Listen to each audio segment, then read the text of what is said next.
On July 28th, David Mercer stood at the edge of Disappointment Cave, ready to begin what he believed would be a simple adventure. With him were his two sons, 10-year-old Ryan and 7-year-old Eli, both excited but unaware of the challenges ahead. Their friend Mark Dalton joined them, confident in his caving experience but unaware of the danger that waited inside. The plan was clear: enter through Disappointment Cave, move through its narrow paths, and exit from Hanor's Cave within a few hours. They needed to return in time for the Helderberg Hudson Grotto meeting at 4 p.m. But fate had other plans. Before we dive into video, please subscribe our channel. As always, viewer discretion is advised. The group stood at the cave entrance, securing a 50-foot rope to anchor points before beginning their descent. One by one, they lowered themselves into the darkness. The moment they stepped inside, the atmosphere shifted. The air was thick and still, and the damp rock walls seemed to close in around them. As they went deeper, silence took over. It wasn't peaceful, it was heavy, almost warning them to turn back. The light from their headlamps flickered across the jagged walls, casting long shadows. After a slow descent, they reached their first real challenge, a narrow crack, no wider than 10 to 12 inches, slanting downward at a steep 45-degree angle. It was barely enough space for a person to fit, but they had no choice.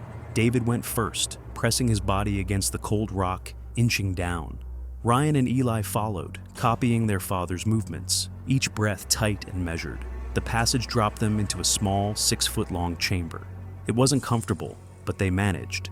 It felt like the worst part was over. But for Mark, still waiting to enter the slot, the real trouble was just beginning. Mark Dalton took a deep breath and began sliding into the narrow crack. At first, it seemed manageable, but as he moved forward, something felt wrong. The rock pressed hard against his chest and back, making it hard to breathe. He tried to flatten himself, exhaling slowly, but the space only grew tighter. Then he felt it. His clothes had snagged on a sharp edge of rock. He shifted to free himself, but the rock dug in deeper. Every small movement scraped his skin and tore at the fabric. Panic began to rise in his chest. He tried to move forward. No space. He tried to go back. The rock refused to let him. Below, David and the boys waited, expecting Mark to appear any second. But he didn't. Trapped and alone, Mark fought to stay calm. Sweat soaked his clothes, and his breathing turned shallow. For 30 long minutes, he struggled against the cave's grip. Finally, with one desperate twist, something gave. He slid forward suddenly and crashed into the chamber below. The fall stunned him, but what lay ahead would be far more terrifying. Mark lay on the cold chamber floor, gasping for air. David and the boys rushed to his side, relieved he was finally through. But something was wrong, deeply wrong. In their descent through the narrow slot, they had unknowingly passed a one-way barrier. The crack was tight enough to let them slide down, but going back up was nearly impossible. It was too steep, too narrow, and now Mark was completely drained. His arms trembled, his legs barely moved. The fight to free himself had taken all his strength. David quickly realized the danger. They were stuck. None of them had proper climbing gear to ascend the rope and exit the cave. Mark, especially, was in no condition to climb anything. The cave had become a trap. The stone walls around them felt colder, closer. Time was running out, and the quiet chamber now felt like a prison. David knew they had only one choice: find a way out or risk being sealed in by exhaustion and fear. They had entered the cave for adventure. Now, survival was their only goal. David wasted no time. He knew they couldn't stay in that chamber for long. Using the rope still anchored at the entrance pit, he climbed back up the narrow passage and retrieved it. He worked quickly, his hands shaking but steady with purpose. With the limited supplies they had, he tied the rope into a 30-foot makeshift cable ladder. It wasn't perfect, but it was their only hope. He secured it tightly, testing every knot. Then, one by one, the boys began to climb. Ryan went first, followed by Eli. Each step was slow and careful. The ladder swayed with every movement, and the narrow shaft left little room for error. The climb felt endless, but finally sunlight touched their faces. They had made it out. Relief washed over them, but it didn't last. Mark was still inside. He grabbed the ladder and began to climb, but halfway up, his body gave out. Exhaustion locked his muscles. He tried again, but his limbs refused. He was stuck once more, too weak to escape. David realized with dread he couldn't save Mark alone. He needed help. At 2:45 p.m., David hurried through the woods, heart pounding, legs aching with urgency. He reached the truck and drove straight to the Helderberg Hudson Grotto meeting, arriving by 3 p.m. The moment he stepped in, his face said it all: something was terribly wrong. Without wasting time, he explained the situation. Mark was trapped deep inside Disappointment Cave, too weak to climb, surrounded by darkness and cold. The group of experienced cavers immediately understood the risk. In caves, exhaustion could become deadly in minutes. They grabbed ropes, harnesses, pulleys, lights, and all the rescue gear they could carry. By 3:30 p.m., the team was at the cave entrance, wasting no time.